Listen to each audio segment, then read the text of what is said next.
cycle du BTS. En quittant la région du Gao, nous prenons la direction de la région du Bunkani, dans le nord-est de la Côte d'Ivoire. À Bouna, la capitale de la dite région, le Haut Commissariat des Nations Unies pour les réfugiés, en collaboration avec la Coordination africaine des droits de l'homme, pour les armées, a organisé une session de renforcement de capacité à l'intention des forces de défense et de sécurité. Cet atelier qui vise à prévenir les violations des droits de l'homme s'est tenu du lundi 23 au mardi 24 octobre dernier. Alassane Ouattara, notre correspondant, nous reçoit à Bouna. Au cours de ces derniers mois, le nombre de demandeurs d'asile ou réfugiés s'est accru dans la région du Bunkani dû à l'insécurité au Burkina Faso, pays voisin.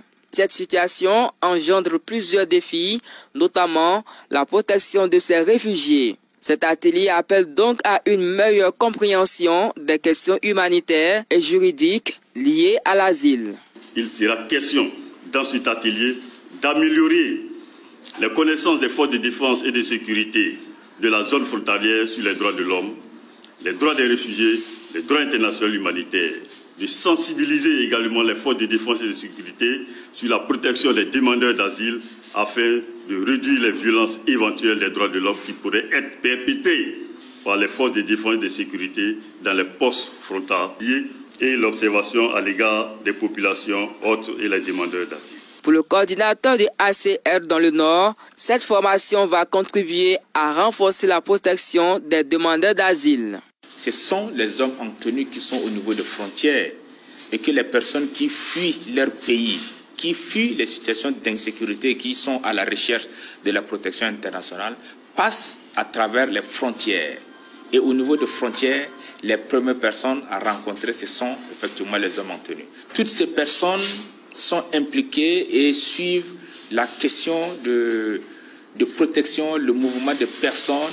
Et nous pensons que c'est utile qu'on puisse entreprendre des discussions, qu'on puisse entreprendre des échanges pour permettre à ce que certaines questions, certaines zones d'ombre puissent trouver des réponses, puissent trouver des éclaircissements pour le bon fonctionnement de nos structures et pour assurer la protection des personnes que nous servons et qui sont sur le sol ivoirien. Les participants saluent cette initiative du HCR et de la CADA. Je suis entièrement satisfait. Nous avons beaucoup appris, nous avons appris des notions, nous avons appris à faire des clarifications de certaines notions et je puis rassurer que tout ce que nous avons appris nous permettra de mener à bien nos différentes missions. Ce séminaire a été véritablement instructif et nous a apporté beaucoup de connaissances. Je promets que sur le terrain, on fera véritablement ce qu'il faut. Après l'étape de Bouna, la délégation du HCR et de la CADA va se rendre respectivement dans les localités de Doropo, Teini et Ouangolodougou dans le cadre de cette même formation des FDS. On va rester dans